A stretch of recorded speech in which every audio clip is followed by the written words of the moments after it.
राधे कृष्ण राधे कृष्ण। ज्ञान की आवश्यकता। 11वां सूत्र। बिना ज्ञान के और साधनों करके नित्य अनित्य वस्तु का विचार नहीं होता है। जैसे सूर्य, दीपक इत्यादि के प्रकाश के बिना कहीं भी कोई घट पट आदि पदार्थों का भान नहीं होता है। विचार का स्वरूप। 12वां सूत्र।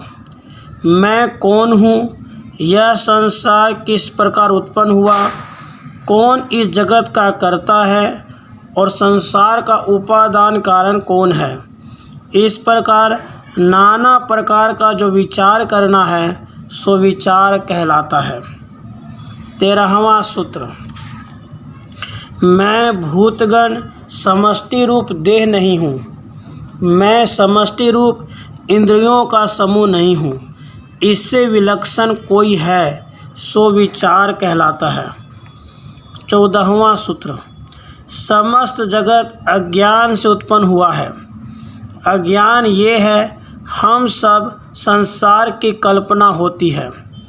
ज्ञान होने से तब नष्ट प्राय मालूम होता है, अर्थात ज्ञान का प्रकाश होने से स्वरूप जाना जाता है।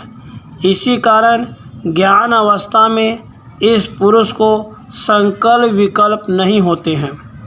नाना प्रकार का जो संकल्प है सो इस संसार का कर्ता है। इस प्रकार जो चिंतना है सो विचार है। 15वां सूत्र। जैसे मृत्तिका घट का उपादान कारण है, सुवर्ण कुंडल आदि का कारण है, इसी प्रकार जो एक सूक्ष्म सत्य स्वरूप और अविनाशी ब्रह्म है, जो अज्ञान संकल्प इनका उपादान कारण है, सो इस जगत का उपादान कारण है। इसका जो निरूपण है सो विचार कहलाता है। 16वां सूत्र।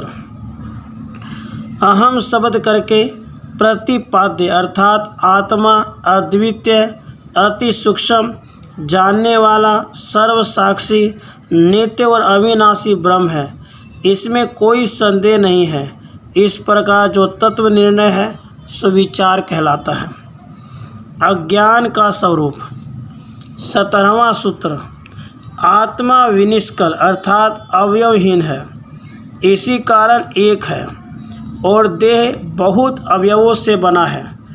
तब भी संसार बंधन में फंसे हुए पुरुष आत्मा और देह की एकता कर व्यवहार करते हैं, इससे अधिक और क्या अज्ञान होगा। 18वां सूत्र। आत्मा अंदर स्थित है और प्रेरणा करने वाला है, देह बाहर और प्रेरित है। तब भी संसार बंधन में फंसे हुए अज्ञानी पुरुष देह और आत्मा की समता कर व्यवहार करते हैं, इससे अधिक और क्या ज्ञान होगा। 19वां सूत्र।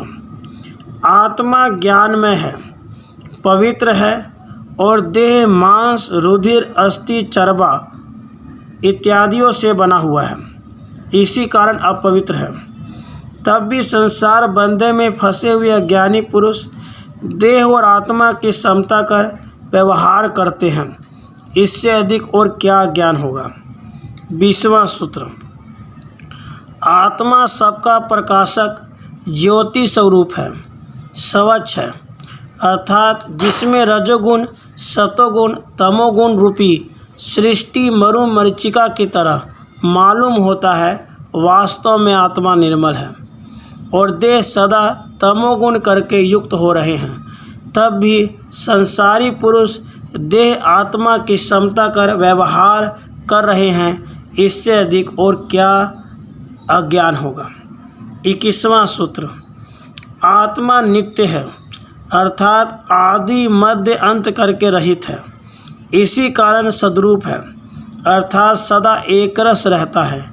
और देह अनित्य है, अर्थात उत्पन्न होता है, बालक होता है, युवा होता है, वृद्ध होता है, रोगी होता है, सुख दुख करके ग्रसित रहता है और असत है, अर्थात नाशवान है।